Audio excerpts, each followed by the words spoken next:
고린도전서 13장 8절에서 13절까지의 말씀입니다. 신약성경 275페이지쯤에 있습니다. 신약성경 279페이지죠. 279페이지쯤에 있습니다. 고린도전서 13장 8절에서 13절입니다. 제가 봉독해 드리도록 하겠습니다. 사랑은 언제까지든지 떨어지지 아니하나 예언도 패하고 방언도 그치고 지식도 패하리라. 우리가 부분적으로 알고 부분적으로 예언하리니 온전한 것이 올 때에는 부분적으로 하는 것이 패하리라. 내가 어렸을 때에는 말하는 것이 어린아이와 같고 깨닫는 것이 어린아이와 같고 생각하는 것이 어린아이와 같다가 장성한 사람이 되어서는 어린아이의 일을 버렸노라. 우리가 이제는 거울로 보는 것 같이 희미하나 그때에는 얼굴과 얼굴을 대하여 볼 것이요. 이제는 내가 부분적으로 아나 그때에는 주께서 나를 아신 것 같이 내가 온전히 알리라. 그런즉 믿음, 소망, 사랑 이 세 가지는 항상 있을 것인데 그 중에 제일은 사랑이라. 아멘. 기도하고 함께 말씀 나누도록 하겠습니다. 사랑의 하나님, 오늘도 핵심적인 주제는 사랑입니다.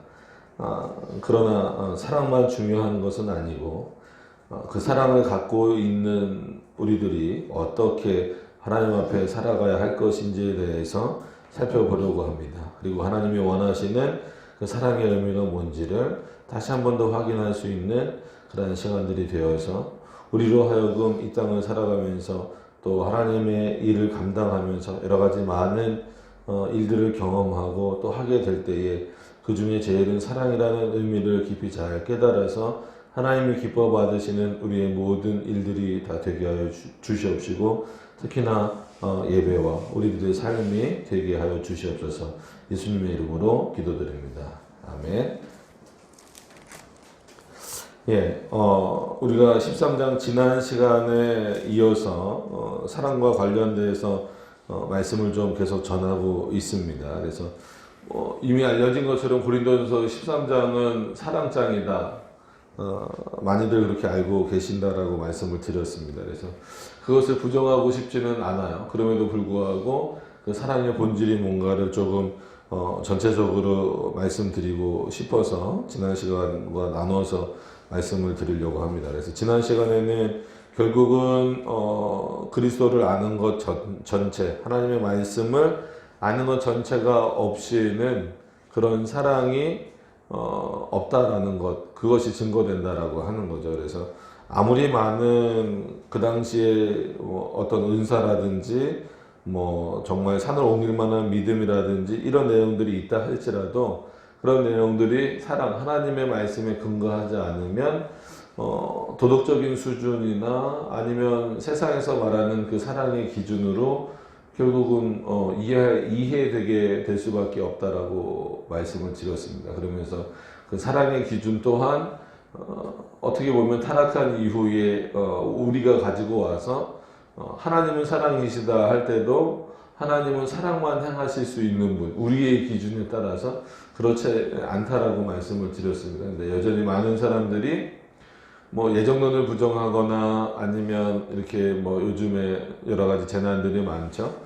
이런 것들을 보면서 사랑의 하나님이 어떻게 그럴 수 있어 하면서 오히려 하나님을 부정하는 내용들을 볼 때 그 사랑의 기준을 하나님이 아닌 인간으로 끌고 내려왔을 때의 결과가 결국은 하나님 전체를 부정하게 되거나 하나님의 말씀을 이렇게 약화시키게 만드는 그런 결과를 가져온다라고 말씀을 드리면서 지난주에 사랑의 본질은 예수 그리스도 자체이시면서 또한 그가 누구이신가를 아는 것이다라고 말씀을 드렸습니다.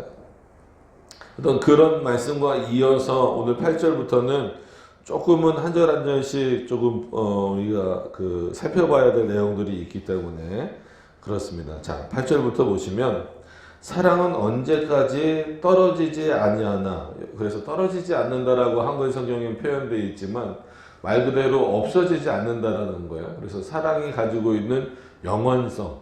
그럼 나머지는 영원하지 않는가라고 했을 때는 영원하지 않는 게 있다라는 거예요. 분명히 사도 바울은. 자, 일단 그렇게 아시면서 사랑은 언제까지 떨어지지 아니하나 예언도 패하고, 패한다라는 거는 없어진다라는 거예요. 그친다, 없어진다, 멈춘다 이런 뜻이죠. 방언도 그치고, 우리는 방언을 언어로 보지만 만약에 신비한 걸로 보는 분들도, 만약에 신비하게 보는 분들도 말씀에 충실하다면 여기서 확인을 해야 돼요. 그래, 그때는 그렇게 신비로운 진짜 언어가 있었다 할지라도 분명히 고린도전서 13장에 그친다라고 했으면 그치었다라고 하는 것을 확인해야 되는데 그걸 못 믿는 거예요. 그러면서 꼭 사람들은 핑계를 그렇게 돼요. 주변에 나타나는 현상은 어떤 현상이, 여러분 현상이 그렇게 중요합니까? 우상을 숭배하는 사람들의 그 대다수의 특징이 그거예요. 주변 현상을 보라는 거예요. 현상이 어떤데요? 그런 현상 가지고 하나님의 말씀을 뒤집을 수 있습니까?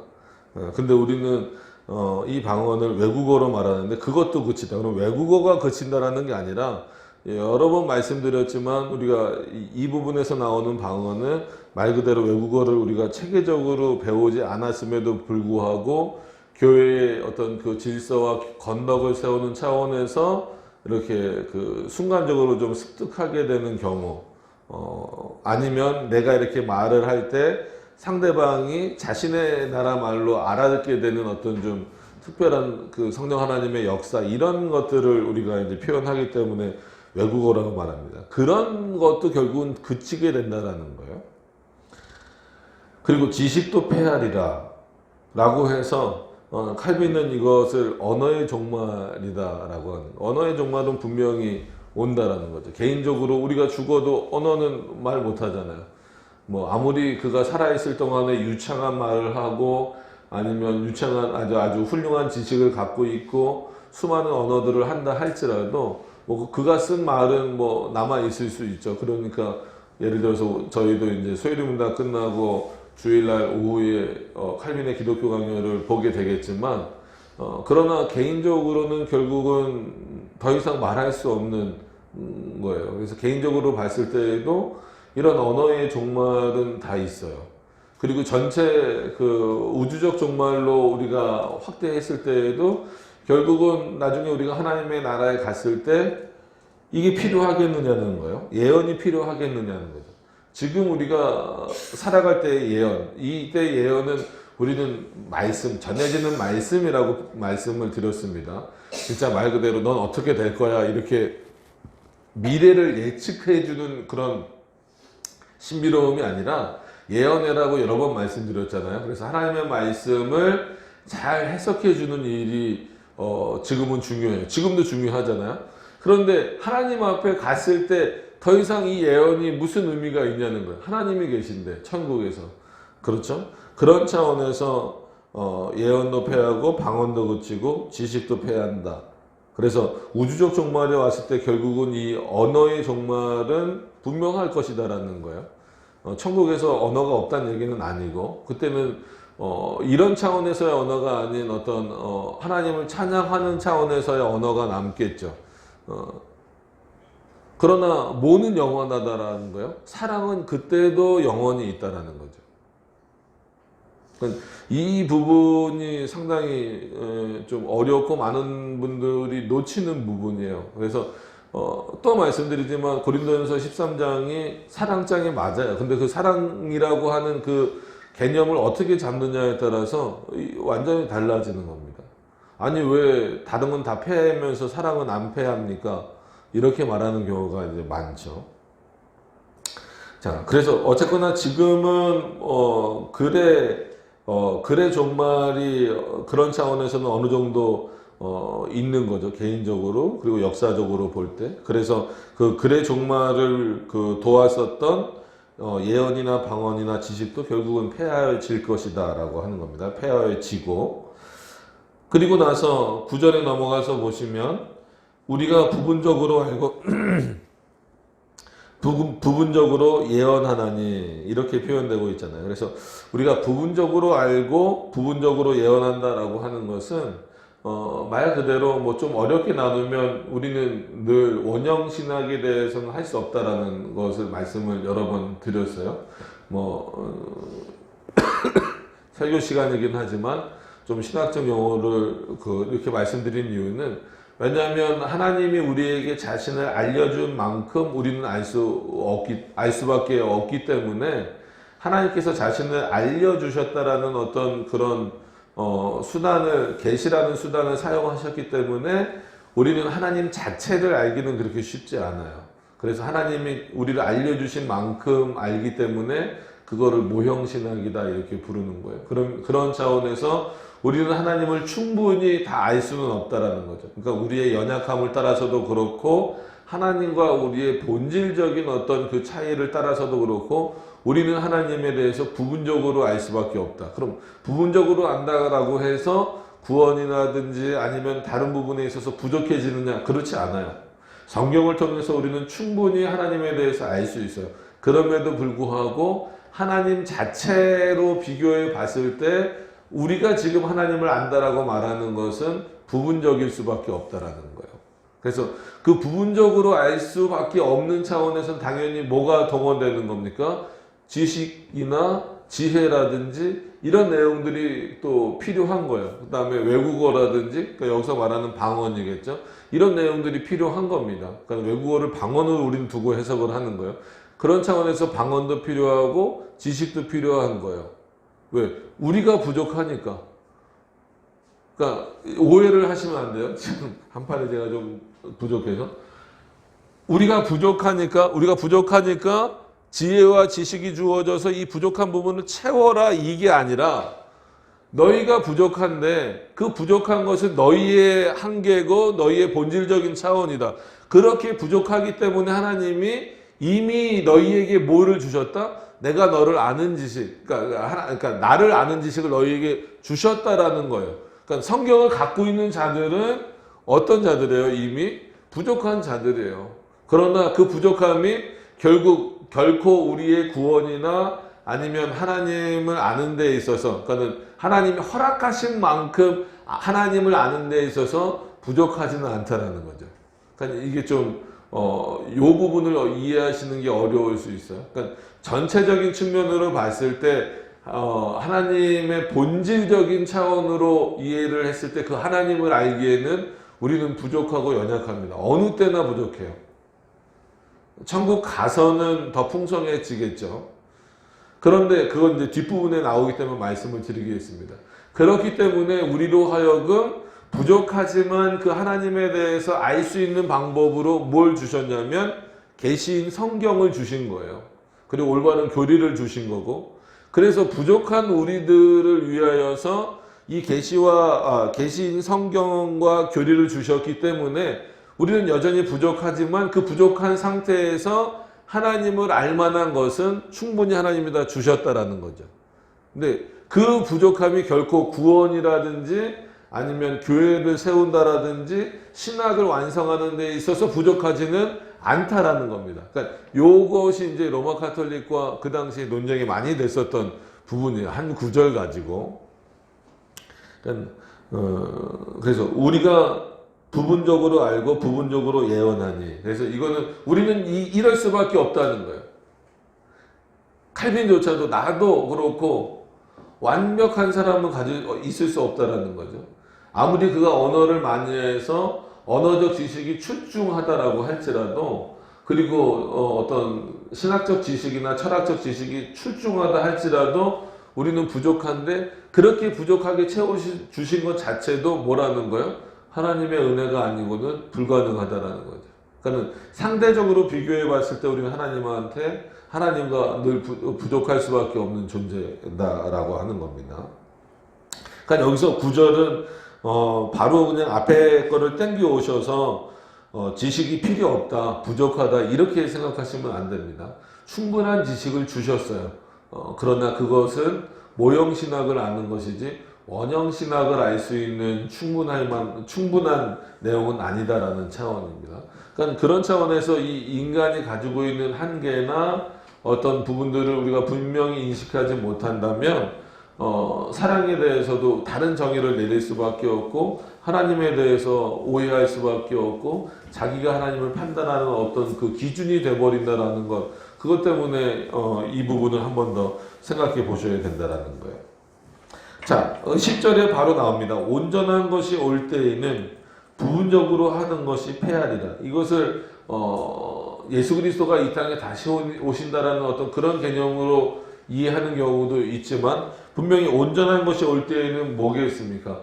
하나님의 나라에 들어가는 거죠. 그때에는 부분적으로 하던 것조차도 필요 없다라는 거예요.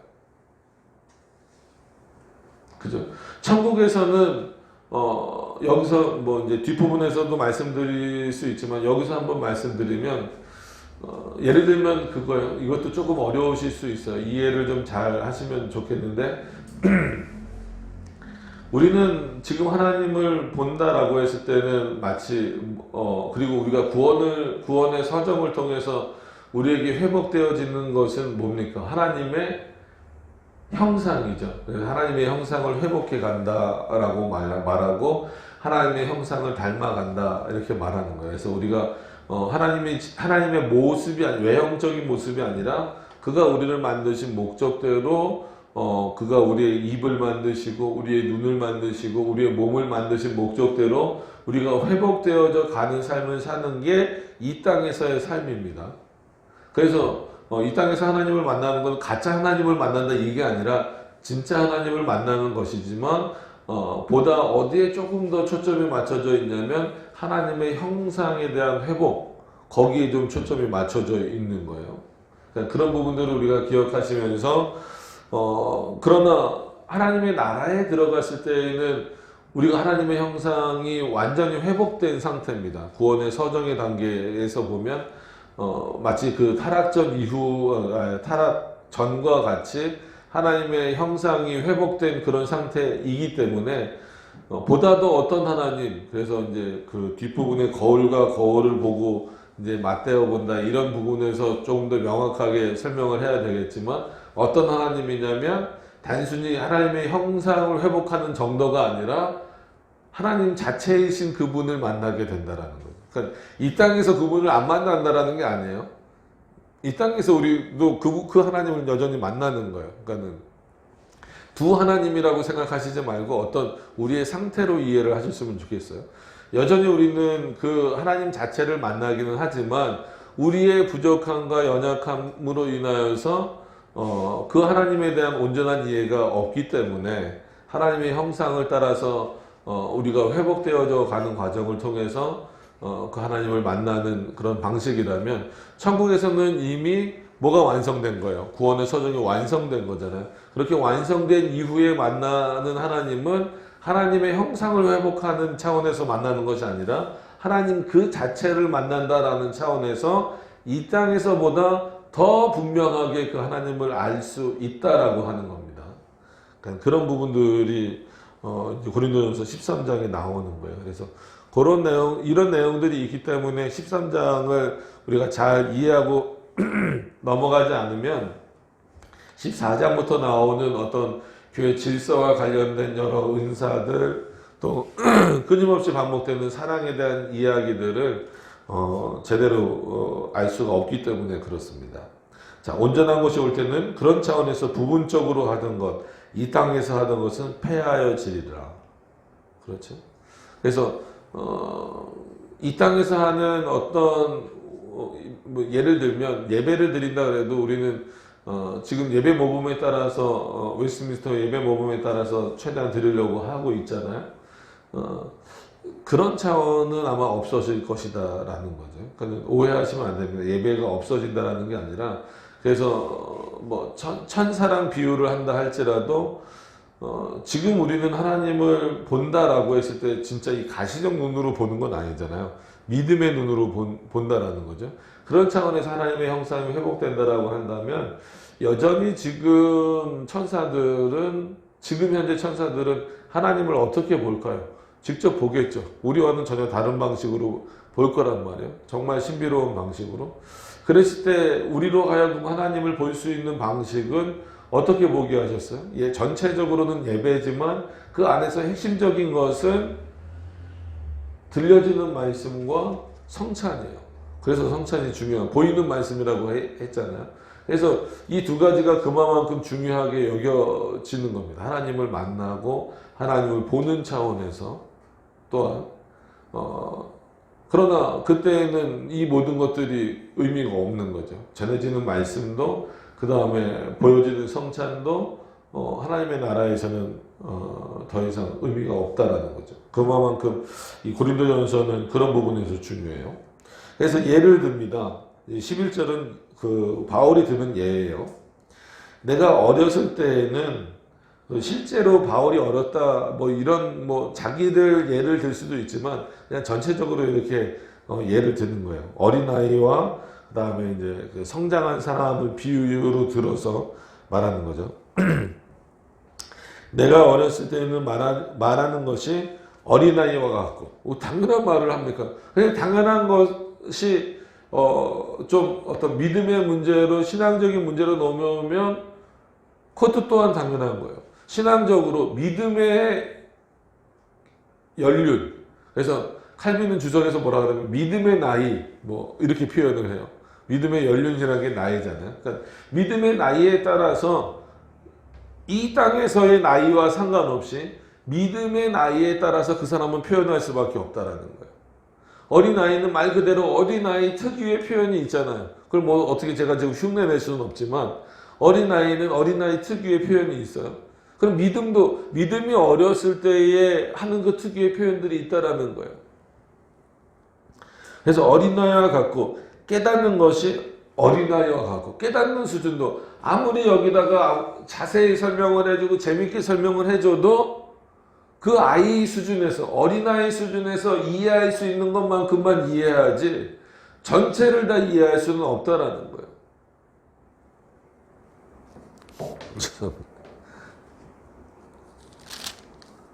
자, 그럼 생각하는 것도 마찬가지. 생각하는 것이 어린아이 같다가 생각하는 것도 당연히 어린아이 같죠.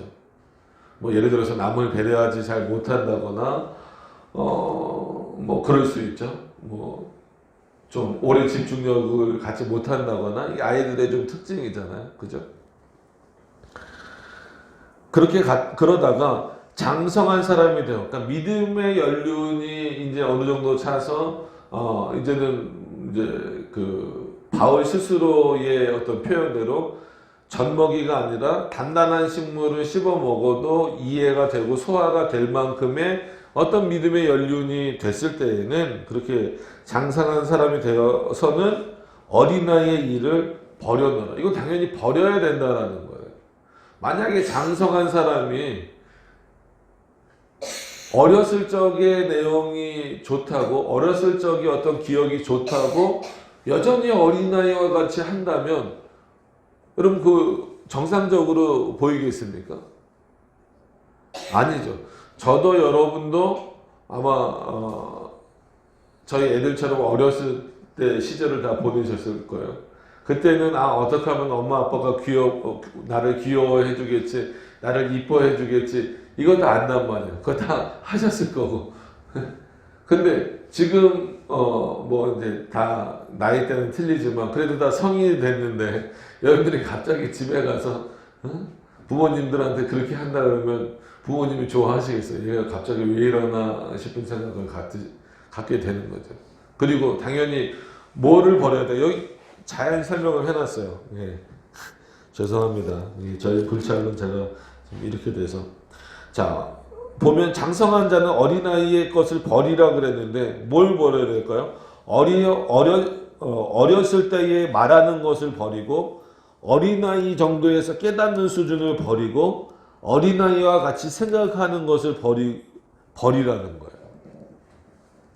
너가 믿음의 그 장성한 분량에 이르렀으면 이제 뭐 어린아이처럼 뭐 어떤 시간을 보내거나 어디를 갈 때나 할 때 준비를 많이 해갖고 가야 돼요. 왜냐하면 밥도 먹어야 되고 걔가 좋아하는 것도 줘야 되고 뭐 진짜 다른 사람 피해주지 않기 위해서 떠들지 않게 하기 위해서 사탕이라도 하나 줘야 되고 그럼 이제는 그걸 버려야 된다라는 거죠.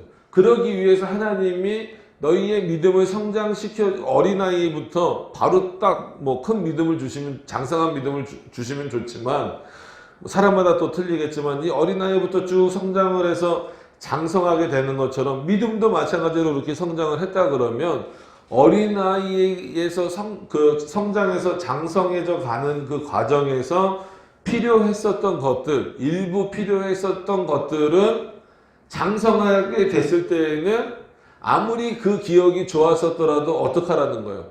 버리라는 거예요. 근데 교회도 그렇고 개인적으로도 그렇고 이거를 못 버리는 거예요. 좋은 추억, 그래요. 좋은 추억으로 그냥 가지고 있으면 되는데 못 버리니까 자꾸 그냥 젖먹이로 돌아가려고 하는 거예요. 그러니까 바울이 고린도전서는 지금 이 부분은 아니지만 왜 너희가 이제는 선생이 돼서 다른 사람들에게 그리스도의 그 장성한 분량에 이른 그 내용들을 가르쳐야 될 어떤 그 수준이 된 너희들이 아직도 젖을 먹는 그런 수준에 머물러 있느냐.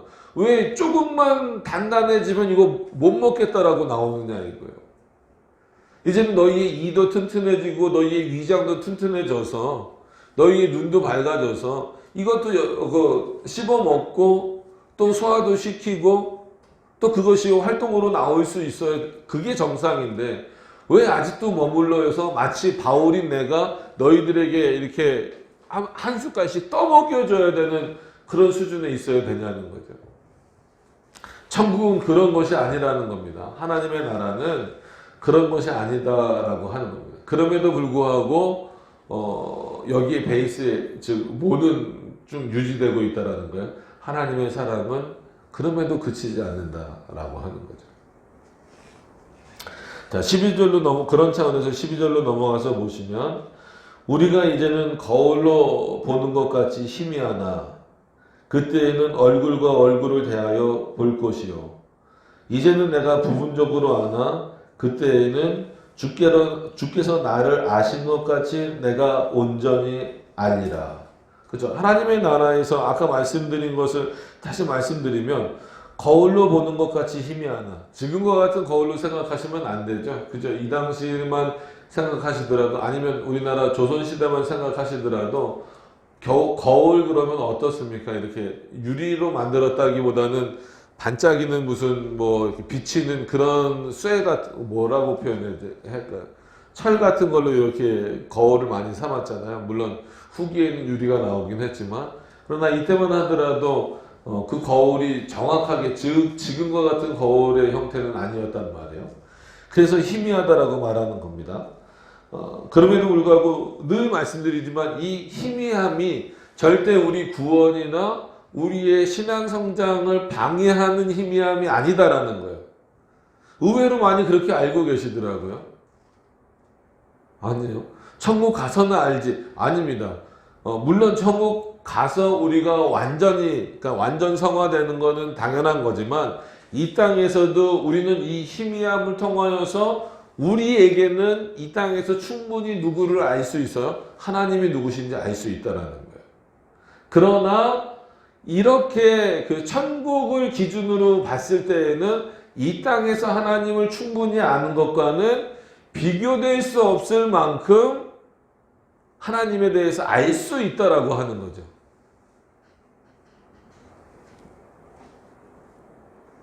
그래서 그때는 얼굴과 얼굴을 대하여 볼 것이요.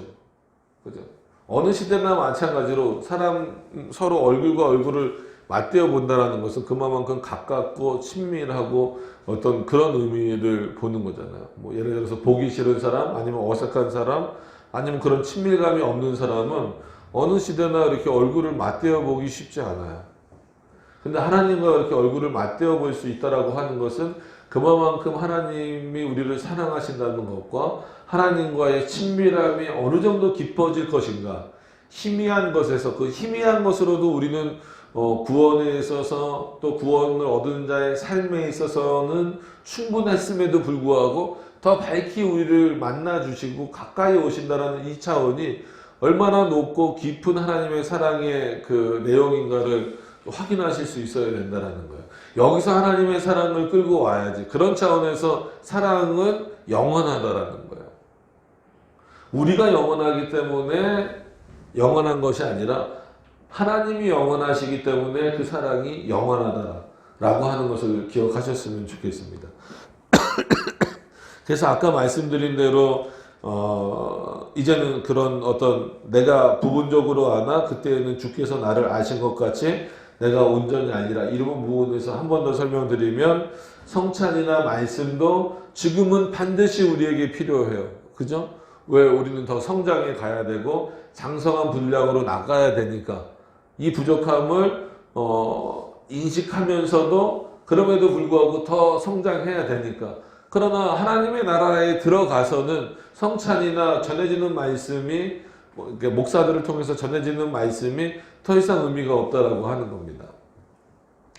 그리고 아까 그 형상에 대해서 말했을 때도 오해하실까봐 또 말씀드리지만 지금은 하나님의 형상을 보는 거고 천국에서는 하나님 자체를 보는 거다. 이렇게 구분지시지 말라는 거예요. 절대 구분지면 안 된다라는 겁니다. 이 땅에서는 하나님의 형상을 회복해가는 자로서 하나님 자체, 그분 자체를 여전히 만나고 있지만 우리 편에서 부족하게 그 하나님을 바라보고 있을 뿐이지 하나님 편에서 볼 때는 완전하게 우리를 감싸 안고 계시는 거예요. 그러나 그 하나님의 나라에 갔을 때에는 우리의 능력으로, 그때도 우리의 능력으로가 아니라 부분적인 것이 폐하여지고 우리를 사랑하신 만큼 사랑하신 자가 우리를 얼굴과 얼굴을 맞대어 보게 하셨다라는 그런 차원에서 하나님 자체, 하나님의 형상을 회복하는 그 정도 수준이 아니라 하나님 자체, 라틴어로 하면 아드제 입사 그거예요. 하나님 그분 자체를 뭐 에센티아로 보셔도 되고 에센스 알죠? 이렇게 그 어떤 본질, 그다음에 영어로 하면 substance죠. substantial 해서 이것도 이제 뭐 본질로 해석이 되긴 합니다. 근데 그런 어떤 본질, 하나님의 그 본질, 본성, 뭐 또 그 내추럴이라고 쓰기도 하는데 이제 나투랄리스 이렇게 써요. 그런 어떤 그 하나님에 대해서 더 분명히 알게 된다라고 하는 차원입니다. 그래서 이 고린도전서가 가지고 있는 내용이 좀 이렇게 풍성해요. 사랑 하나를 영원성으로 두고 나머지 폐허해질 것들이 어떤 의미를 갖고 있는가. 그럼 온전하신 하나님, 더 분명한 것을 바라보기 위해서. 그럼 지금 부족하다라고 했는데 이 부족함이 어디에 어느 정도까지 부족하느냐라고 했을 때 구원의 문제까지 거꾸로 내려와서는 큰일 난다라는 거예요. 구원에 있어서는 완전하지만 하나님 전체를, 즉 원형신학을 하는 데 있어서는 부족하다. 그럼 언제 알 수 있느냐? 하나님의 나라에 가면 알 수 있을 것이다 라고 하는 거죠. 물론 이제 원형신학 얘기는 조금 더 천국에 가서도 과연 우리가 완전하게 원형신학을 할 수 있느냐는 조금 이제 서로 학자들마다 의견이 다르지만, 그러나 이때보다는 분명히 더 분명한 것을 안다라고 말씀하셨기 때문에 이 땅에서 아는 것만큼은 비교가 안 될 만큼으로 더 풍성히 하나님에 대해서 알 수가 있게 되는 거죠. 그런 차원에서 이해를 하시면서 13절에 나오는 그런즉 믿음, 소망, 사랑 이 세 가지는 항상 있을 것인데 그 중에 제일은 사랑이라. 잠시만요. 물 한 잔만.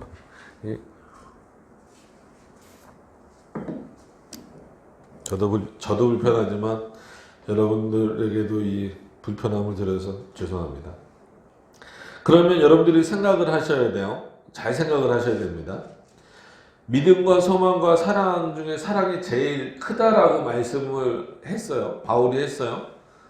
그럼 실제적으로 사랑이 제일 중요하다라는 겁니까? 믿음은 중요하지 않습니까? 소망은 중요하지 않습니까? 그냥 사랑만 있으면 돼요? 믿음 없는 사랑은 거짓 사랑 아닙니까? 그리스도인이 소망을 품지 않는다면, 물론 이 땅에 대한 소망이 아니고 하나님에 대한 소망을 품지 않는다면 그것 또한 잘못된 거 아닙니까? 여러분, 어떤 믿음이 가지고 있는 본질, 소망이 가지고 있는 본질, 사랑이 가지고 있는 그 본질적인 측면에서는 우열을 가리거나 순서를 나누시면 안 돼요. 아니 지금 솔직히 믿음이 하나님의 선물로 주어지는 이유는 뭐예요? 우리가 가질 수 없기 때문이기도 하지만 그 믿음이 없이는 우리가 천국에 들어갈 수 있습니까? 없습니까? 없어요. 여러분 천국에 들어가느냐 마느냐를 결정하는 문제가 믿음의 문제입니다. 근데 그 믿음의 문제를 우리가 어떻게 할 수 없다라는 거예요. 성령 하나님께서 주시는 은혜, 오늘 이제 13장을 기준으로 하면 은사겠죠. 믿음을 은사로 바울이 또 표현하기도 하니까. 그런데 이 믿음을 마치 사랑보다 낮춰서 본다? 아니에요. 그렇게 보시면 큰일 납니다. 그런 의미에서 사랑이 제일 크다라는 게 아니에요. 그랬을 때 어떻게 설명을 해야 될까요? 많은 믿음의 선진들, 특히나 개혁신학자들은 믿음의 중요성을 여기서 떨어뜨려서는 안 되고 절대 약화시켜서는 안 되고, 그러나 이 믿음이 언제까지 필요한 것인가? 여러분 천국에 들어가고 나서 우리가 육신의 죽음을 맛봐도 천국에 들어갈 것이고, 만약에 우리가 살아있을 때 예수 그리스도가 오신다고 할지라도 천국에 들어가겠죠. 그러니까는 그럼에도 불구하고 육신과 영혼의 분리는 있을 겁니다. 나중에 다시 이제 그 육신의 부활이 또 있겠지만, 그거를 떠나서 어쨌거나 천국에 들어가게 됐을 때에는, 그럼 천국에서는 지금 이런 믿음은 필요할까요? 안 필요할까요? 더 이상이라는 표현이 있습니다. 더 이상 이런 믿음은 필요할까요? 안 필요할까요? 그러니까 차원이 다르더라. 이런 믿음은 필요 없다는 거예요. 지금 이 땅에서 그 하나님을 믿는 그런 믿음은, 그러니까 마치 아까 13장 초반이나 아니면 오늘 본문에서의 초반에서 말씀드렸던 것처럼 사랑의 영원성 때문에 믿음, 소망, 사랑 중에서 사랑이 제일이다라고 말하는 거지, 믿음과 소망이 불필요하기 때문에 아니면 사랑보다 수준이 낮기 때문이라고 생각해서는 안 된다라는 거예요. 지금 우리가 가지고 있는 이 믿음, 즉 어떤 면에서 보면 그리스도를 중보자로 믿는 믿음이잖아요. 천국 가서 그 믿음이 없어지면 안 됩니다. 영원한 중보자다라고 했기 때문에 천국에서도 우리는 그리스도가 우리의 중보자임을 분명히 더 명확하게 알겠죠. 그럼에도 불구하고 이 땅에서 갖고 있었던 그런 믿음은 천국에서는 그친다라는 거예요. 믿음이 없어진다라고 생각하시면 안 됩니다. 어떤 또 더 이렇게 고급한 형태의 그런 하나님을 더 아는 만큼의 믿음이 선물로 주어지겠죠. 그러나 이 땅에서 한마디로 그 구원을 향한 그 믿음은 천국에서는 더 이상 필요 없다는 거예요. 왜? 구원이 완성되었으니까. 그래서 소망에 대한 부분도 마찬가지예요. 소망을 뭐라고 말하냐면 칼빈은 그렇게 표현을 하더라고요. 소망의 어머니가 믿음이다. 즉 믿음이 소망을 낳은 것과 똑같다. 왜? 하나님으로부터 그런 믿음을, 즉 성령 하나님으로부터 그런 믿음을 선물 받은 사람들은 그 선물을 온전히 마음속에 간직하고 있는 사람들은 어디를 소망으로 품고 살 수밖에 없다? 하나님의 나라, 즉 천국을 소망으로 품고 살 수밖에 없다라는 거예요. 저도 마찬가지고 여러분들도 마찬가지고 여러 가지 소망들이 있을 거예요. 그래서 이제 2020년도도 벌써 이제 2달이 다 지나갑니다. 곧 3월달이 되죠. 금방 갈 것 같아요. 올해도 이제 느낌이. 근데 문제는 우리 맨날 연초에 이런 소망을 품는다, 이런 소망을 품는다, 그런 소망하고 단순히 비교하시면 안 됩니다. 물론 신앙과 관련되고 우리의 믿음의 성장과 관련된 어떤 소망하고는 연결시킬 수 있겠지만, 그냥 세상적인 일반적인 소망하고는 좀 다른 개념이에요. 이 소망은 믿음이 나았다라는 표현을 썼을 때에는 이 소망은 누구에게 두는 거예요? 하나님의 나라에게 두는 거고 하나님의 영광에 두는 겁니다. 근데 그렇기 때문에 이 소망도 어디 가면 한마디로 완성되는 거예요? 우리가 하나님의 나라에 들어가면 이 소망은 어떻게 되는 거예요? 완성되는 거예요. 그러니까 완성되었기 때문에 그 소망은 종결되는 거죠. 종결. 뭐 필요 없다 이렇게 말씀하시면 또 너무 표현이 그렇죠. 천국에 들어가는 그 소망은 종결될 소망이라는 거예요. 그런 차원에서 지금 우리 이 땅에서 살아가고 있는 우리들에게 있어서는 사랑도 믿음도 또 하나님의 나라를 소망하는 그 소망도 우열을 가릴 수 없이 소중하게 여기고 반드시 가져야 되지만, 그러나 영원성을 볼 때, 영원히 변치 않고 있을 것을 볼 때 천국을 소망하는 그 소망은 완성될 것이고, 완성됨으로 말미암아 이제 종결될 것이고, 믿음도 하나님의 나라를 바라보는 어떤 그런 차원에서의 믿음은 더 이상 필요치 않을 것이고, 그럼에도 불구하고 이 사랑이라고 하는 것은 그 천국에서도 어떻게 할 것이다라는 거예요? 영원할 것이다라는 거예요. 그게 이 땅에서부터 이미 우리 안에서 실현되고 있다라는 거죠. 그래서 뭐 사랑을 그런 차원에서 은사라고 표현할 수도 있을 겁니다. 그러나 뭐 은사 그러면 너무 또 오해하거나 헷갈리거나 이렇게 하니까 그냥 사랑은 사랑 자체로 좀 두시면서, 그럼 이 사랑이 뭘까? 영원한 이 사랑이 뭘까라고 했을 때는 결국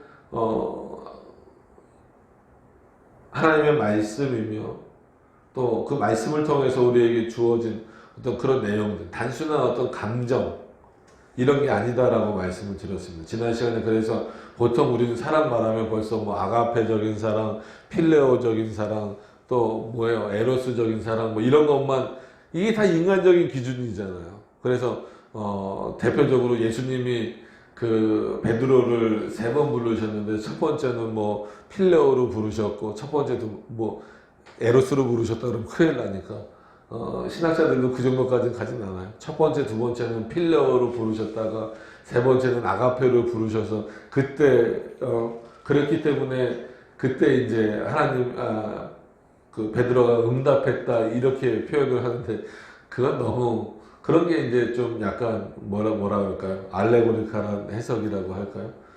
그렇게 할 수 있는 거죠. 그 정도의 사랑의 의미를 가지고 오늘 이 13장을 이해하시면 안 돼요. 왜냐면 14장 다음 주에 보겠지만 14장은 교회 전체의 은사입니다. 단순히 그 방언 얘기가 워낙 많이 나오기 때문에 방언에 대해서 내용인 것 같지만 교회 질서면의 내용입니다. 그런 차원에서 뭐라고 시작하냐면 사랑을 따라 구하라 이거예요.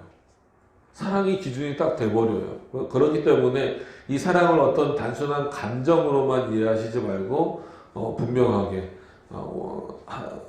그 하나님의 말씀, 우리에게 주어진 절대적인 기준인 하나님의 말씀, 그리고 예수 그리스도 자체, 하나님 자체, 그리고 그 하나님께서 우리들에게 선물로 주신 그런 차원에서 사랑은 은사다라고 불려질 수 있는 거예요. 단순히 남을 돕는 것, 남을 위해서 희생하는 것, 이런 차원에서의 은사가 아니라 정말 하나님을 진심으로 사랑하는 것, 그 하나님만을 온전히 경외하는 것, 그런 차원에서 우리 인간은 본질적으로 그런 면에서 부족하기 때문에 하나님의 도우심 없이는 불가능하기 때문에 사랑을 은사다라고 표현을, 없어지지 않는 영원한 종결함 없는 그러한 은사다라고 표현을 하는 겁니다. 그래서 우리가 지난 시간에 이어서 2번 사랑에 대해서 살펴보았습니다. 그래서 오늘 말씀을 통해서 뭐 사랑에 대한 좀 뭘까요? 기초가 되는 내용들은 어느 정도 말씀을 드린 것 같습니다. 이제 거기에 근거해서 이제 바울도 그렇고 하나님께서 교회를 어떻게 좀 세워 나가시길 원하는가. 물론 이때는 이제 고린도 교회가 그렇게 변하기를 원하셨던 거지만 지금에서는 모든 교회들이 하나님 앞에 이렇게 세워져 가기를 좀 소망하는 그런 내용들이 이제 쭉 나오게 되죠. 그런 것들을 잘 이해하기 위해서도 이 13장은 여러분들이 좀 잘 균형을 잡아서 이해하시고 이렇게 아시는 것이 중요하다라고 말씀을 드리고 싶습니다. 그래서 뭐 서두에 했던 것을 결론으로 다시 끌고 오면 고린도전서 13장 사랑장 맞습니다. 맞는데 그 사랑의 기준을 어디다 두고 이해하느냐가 중요한 겁니다. 그만큼 이 고린도전서 13장에서 특히나 마지막 이 부분 그런즉 믿음, 소망, 사랑 이 세 가지는 항상 있을 것인데 그 중에 제일은 사랑이라고 해서 항상 있는데 뭘 또 종결되고 그럽니까? 라고 했을 때 여기서의 항상은 말 그대로 예수 그리스도가 이 땅에 오시는 그때까지를 한정하는 항상이다라고 하는 것을 기억하시면서 그럼에도 불구하고 그 사랑을 하나님이 우리를 사랑하신 사랑, 예수 그리스도가 우리를 사랑하신 사랑은 당연히 영원한 거죠. 그 믿음과 거기까지 인도하시는 믿음과 소망은 종결된다 할지라도 그 사랑은 영원할 수밖에 없어요. 그러니까 어떤 것도 영원한 사랑과 다른 은사들이 비교될 수는 없다라고 하는 것을 기억하시면서 이 사랑의 중요성이 얼마나 중요한가. 그래서 우리 안에서도 물론 믿음, 소망이 있어서 서로에게 힘이 되어주고 그래야 되지만 더 중요한 것은 이 사랑이 모든 것에 밑바탕이 되어서 이렇게 하나님이 기뻐하시는 교회를 잘 세워나가는 어떤 그런 기초석이 되어질 수 있도록 늘 힘쓰실 수 있기를 바랍니다. 우리 기도하도록 하겠습니다.